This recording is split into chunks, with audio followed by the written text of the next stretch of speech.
43 ವಿಧಾನಸಭಾ ಕ್ಷೇತ್ರಗಳಲ್ಲಿ JDS BJP ಒಂದಾಗಿದ್ದರಿಂದ ಇವತ್ತು ನಮಗೆ ಸೋಲಾಗಿರಬಹುದು ಕೆಲವು ಕಡೆ.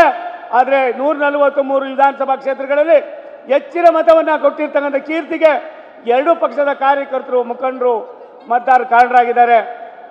ನಾನು ತಮ್ಮಲ್ಲಿ ವಿನಂತಿ ಮಾಡ್ತೀನಿ, ಎಂದೂ ಕೂಡ ಹೈದರಾಬಾದ್ ಕರ್ನಾಟಕ 7 ಸೀಟ್ಗೆ 5 ಸೀಟ್ಗಳನ್ನು ಕಳ್ಕೊಂಡಿರಲಿಲ್ಲ.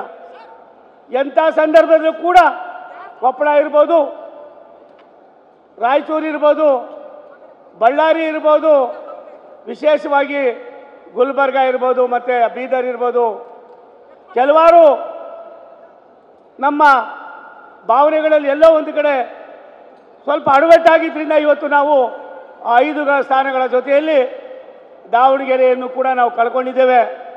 ನಾನು ರಾಜ್ಯಾಧ್ಯಕ್ಷರು, ಯುವಕರಿದ್ದೀರಿ, ಏನಿದೆ ಯಾರು ಏನು ಅನ್ನೋದಕ್ಕಿಂತ ಬಿಟ್ಟು ಯಾರು ಕೆಲಸಕ್ಕೆ ಮಾಡ್ತಾರೋ, ಯಾರು ಪಾರ್ಟಿಗೋಸ್ಕರ ಇರ್ತಾರೋ, ಯಾರು ಯಾವ ರೀತಿ ನಡ್ಕೊಳ್ತಾರೋ ಅನ್ನೋದನ್ನು ಇನ್ನು ಮುಂದಾದರೂ ಸ್ವಲ್ಪ ಕಠಿಣವಾದ ಕ್ರಮವನ್ನು ನೀವು ತೆಗೆದುಕೊಳ್ಳದೆ ಹೋದರೆ ಯಾರೋ ಮಾಡಿದ ಪಾಪಕ್ಕೆ ಯಾರನ್ನೋ ಗುರಿ ಮಾಡ್ತಕ್ಕಂಥದ್ದಕ್ಕೆ ಅವಕಾಶವನ್ನು ಕೊಡಬೇಡಿ ಅನ್ನುವ ಮನವಿಯನ್ನು ಈ ಸಂದರ್ಭದಲ್ಲಿ ನಾನು ಮಾಡೋದಕ್ಕೆ ಇಚ್ಛೆ ಪಡ್ತೀನಿ. ಬಂಧುಗಳೇ,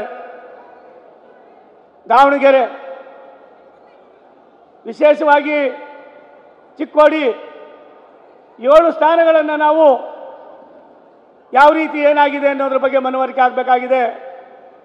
ನೀವು ಯಾವ ರೀತಿ ಹೇಳ್ತೀರ, ಭ್ರಷ್ಟಾಚಾರ ತುಂಬಿ ತುಳುತ್ತಾ ಇದೆ,